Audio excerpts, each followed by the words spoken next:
Israel is blaming the U.S. in part for the collapse of a hostage negotiation with Hamas that broke down in Qatar earlier this week.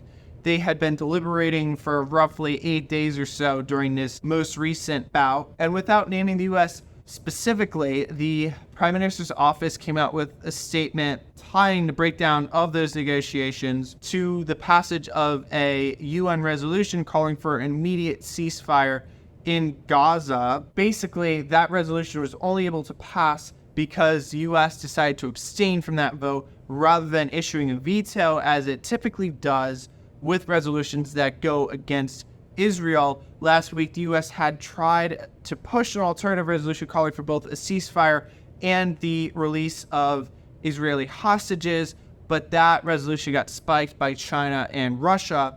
And so basically on Monday, Hamas came out with demands for Israel to withdraw IDF forces from Gaza, release a bunch of Palestinian prisoners, and make a couple of other concessions.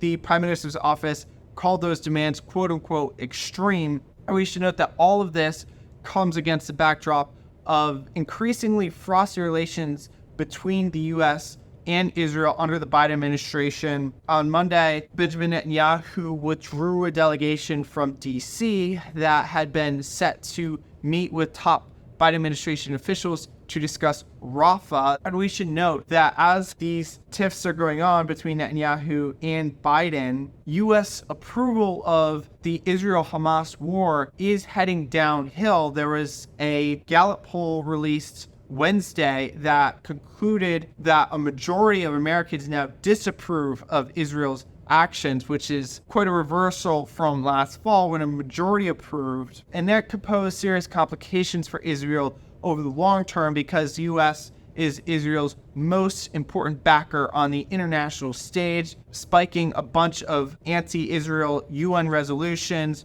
providing aid to Israel, providing intelligence to Israel, etc. So the increased strain on that relationship could pose serious complications for the Jewish state going forward.